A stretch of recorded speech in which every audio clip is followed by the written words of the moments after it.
Hi Rusical, and welcome back to my channel. I'm here to give you some queer adult romance recommendations that I think are going to be perfect fall reads. You seem to really like my take on summer reads that I've done specifically for sapphic romances. So this time we're going to do a mix of things, and also I have some really good stuff on the list. So first book that I want to recommend is extremely underappreciated in my opinion. I have not heard anyone on booktube talk about it, and it's a crime. It's a crime.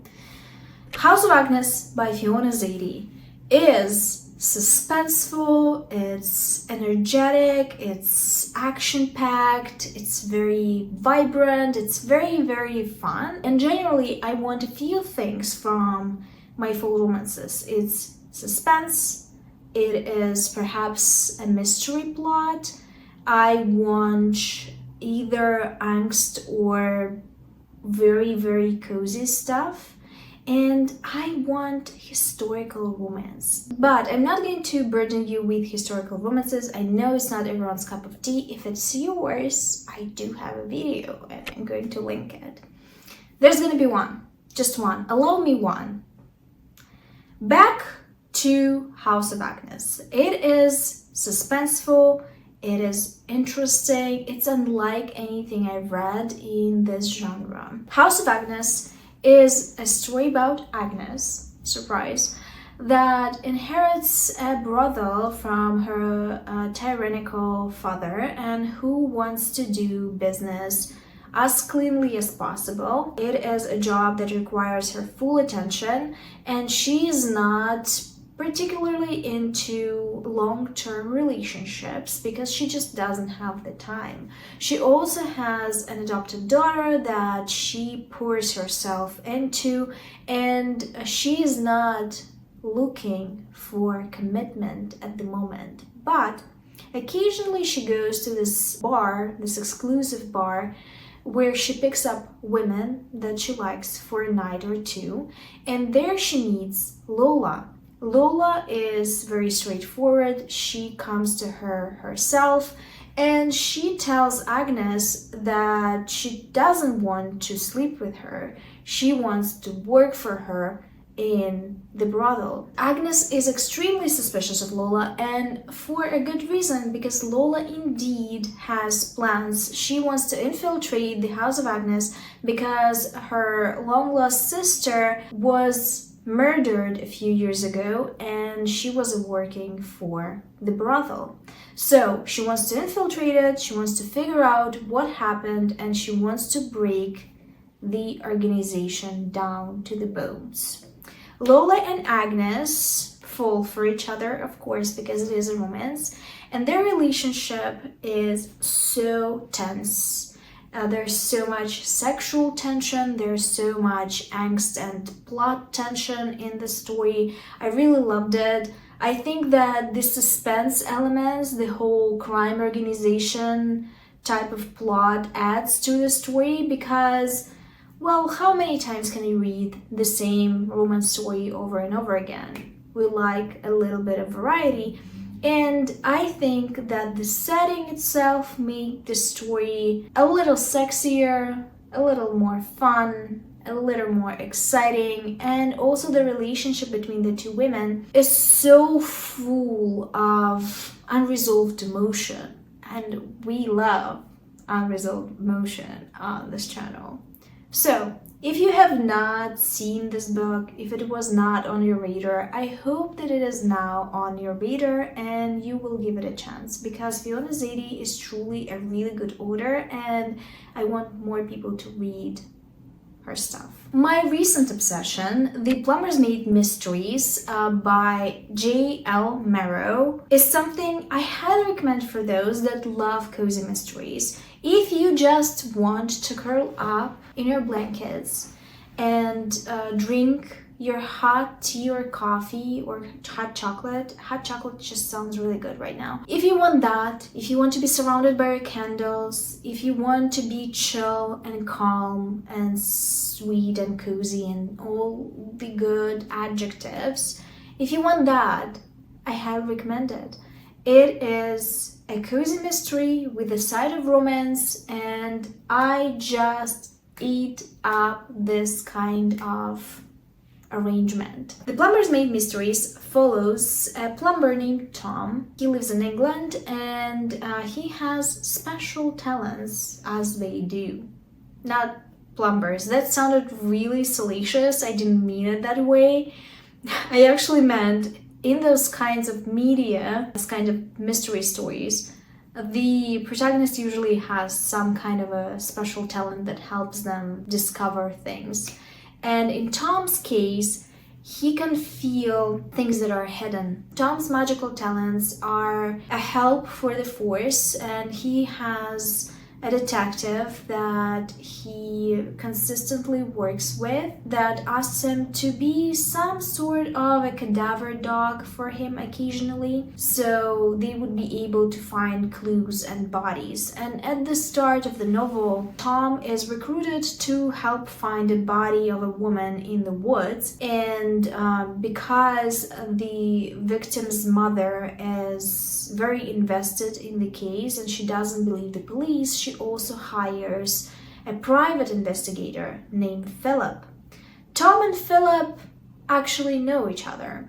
They have a past. Philip was Tom's bully in high school, so they don't have the best relationship, but Philip figures out that Tom has this special talent and he wants Tom to help him with the investigation, so they have to work together, and because they work together, some unresolved things resolve. Philip is trying to remedy the situation and atone for his past. It was a complicated time for him when he was younger, struggling with his sexuality, and while they're working together, they become closer. It is fun, it is hot, it has an overarching plot. I'm on book 4 right now, and each book also has a case that they are trying to investigate. There's enough conflict and drama to keep me interested. I often say that my biggest issue with a series about the same couple,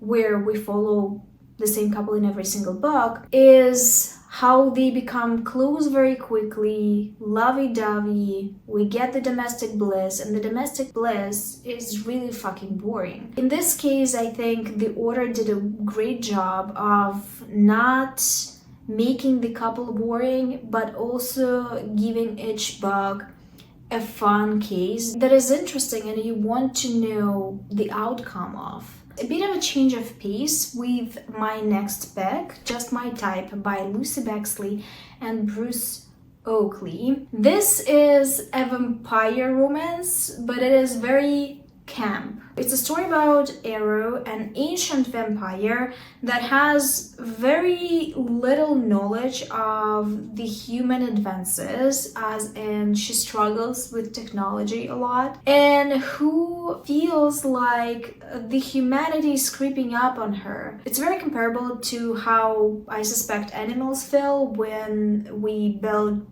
bigger and bigger cities and force them to go deeper and deeper into the woods. So Merrow is struggling with just existing.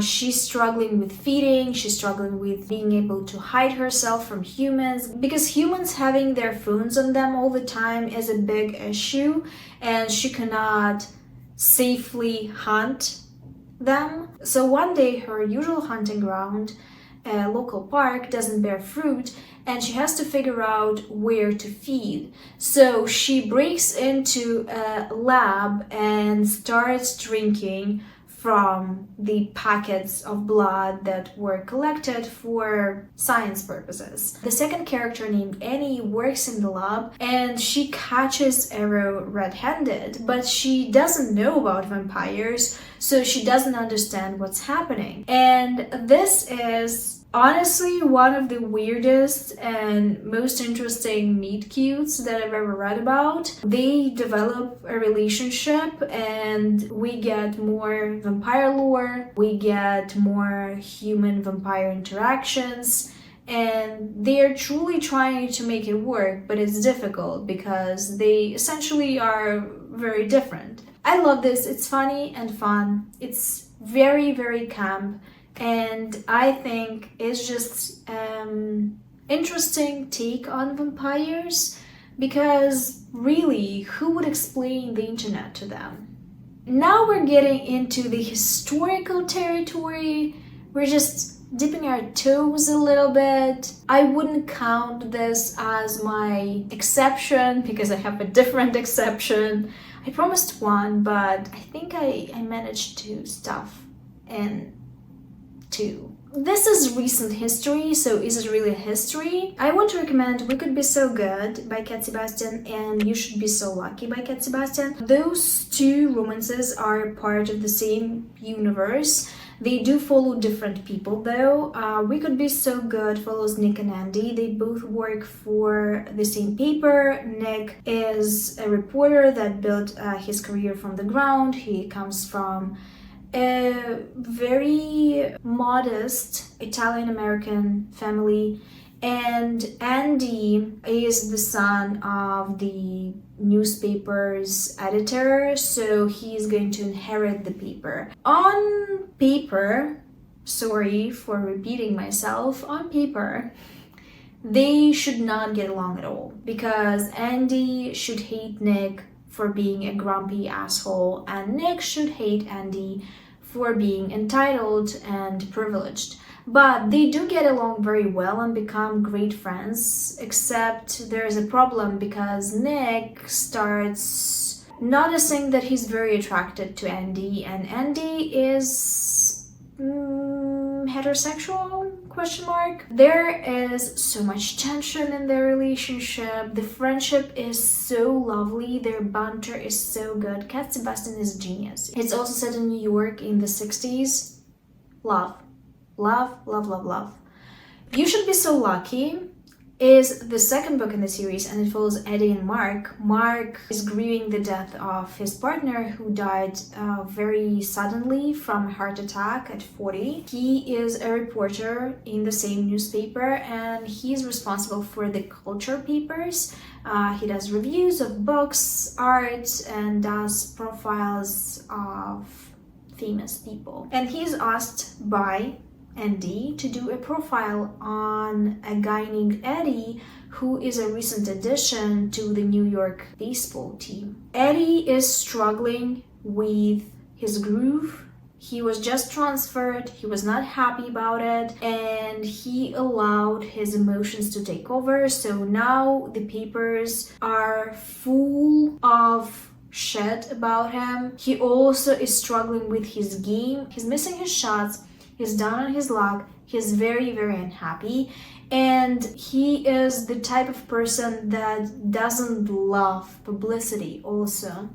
So Mark and Eddie, once again, a very unlikely pair, but they mesh so well. I love this book as well. It made me emotional, it made me cry, ugly cry, it made me laugh, it made me warm inside.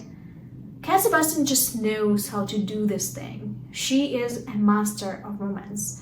So, I wouldn't consider it historical for this video specifically because it's my channel and I do what I want. But I think it's one of Sebastian's best works. So, if you're looking for something to start with, then I also want to recommend my all-time favorite, Requiem for Immortals by Lee Winter. I think it's perfect for those dark, long fall evenings. It is also very suspenseful. It is essentially an assassin romance, and it follows a woman with the code name Requiem, who is an assassin for hire for the Australian mob. She is very efficient, she's good at her job, she's very proud of her profession, and she doesn't allow anything to distract her from her job. She does have her interests, but they are interests becoming of a serial murderer, to be quite honest with you. One day she's hired for an odd job. She has to murder this woman named Allison, and the target seems suspicious to Requiem because this woman isn't connected to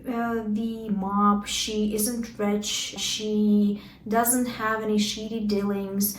So she hesitates for the first time in her life and decides to get to know Allison better. She's fascinated by this mystery. She wants to know why someone wants to kill her. So when her and Allison meet up and actually have a conversation, she becomes even more hesitant because Allison seems so normal, so put together, so down to earth. She shares Requiem's hobbies, and they have so much in common. They have so much chemistry. It's hard just to do this. Essentially what happens, Requiem falls in love with Allison and she cannot do her job properly. It tears her apart. She's struggling because her job has been her sole purpose in life, and she has to figure out to what degree she can stray from her profession and her goals for the sake of this woman. This has so much sexual tension, so much emotional tension. The work that Lee Winter does on Requiem's character, impeccable stuff. It is a masterclass of character arcs. I love Requiem as a character, as a species that I can look at with my looking glass. It really is such a good character arc. I loved following Requiem. I loved being in her head because she was so torn apart, and because it was so difficult for her to reel in her emotions. She struggled with losing control, and I think it's one of the most appealing types of arcs in romance for me. I loved all the little plot twists and the big plot twists. It's a very dynamic story. It's also a very internal story at the same time because we spend so much page count on developing Requiem's personality, her character, breaking her down, building her up again. I love this. It is exceptional, and it is one of the best lesbian romances of all time in my opinion. And now, as you warmed up to me, we're going to do the historical romance recommendation. It is The Gentle Art of Fortune Hunting by K.J. Charles. I weirdly am in love with this book because it's such a vibe. This is a story about a sister and a brother duo that come to London, I believe, to find themselves wealthy partners. The brother, named Robert, wants to charm a very prosperous heiress that doesn't really want to get married. She wants to do math and she wants to continue with her education, but her family wants to marry her off. Robert and his sister are swindlers. They are very talented at what they do, and they specialize on a variety of different things, including card games and fortune hunting now. Robert believes this is going to be a simple con, but the lady does have protectors, specifically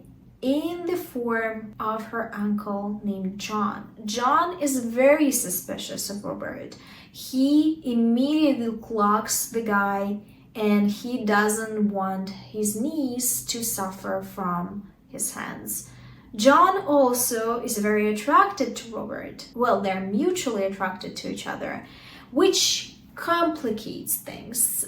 Somehow, during one of the card games, Robert loses a lot of money to John, and he proposes that they make a deal that involves some romantic entanglements.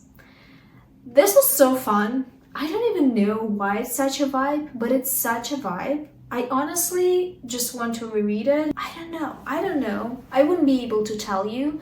Just something about it fascinated me. and I'm still thinking about it. The last book in this video is a questionable choice, and you might fight me in the comments, but hear me out. Alone by A.J. Noyes is clearly a winter book, but in some places it snows during the fall. We had our first snow a few days ago. This is such a unique sapphic romance, unlike anything I've read before. Once again, it follows a woman named Celeste who didn't have a great childhood, and her mother and younger sister both died. She doesn't really have anyone left. She's unmotivated. She struggles financially.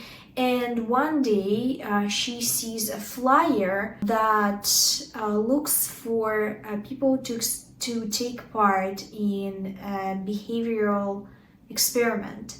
She comes to the research center, and it turns out that the experiment indeed is very unusual.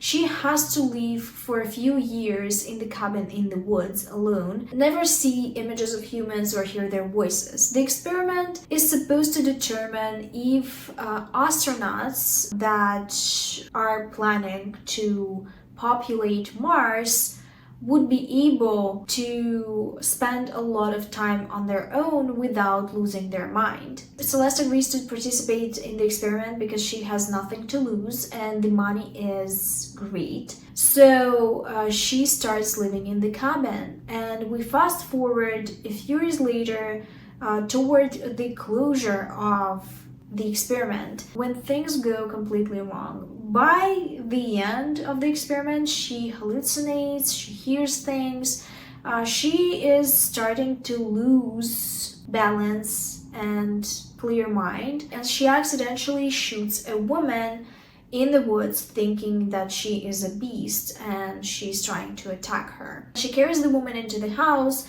and doesn't know what to do with her. She's been struggling without human contact, and finally she has someone to talk to and spend time with.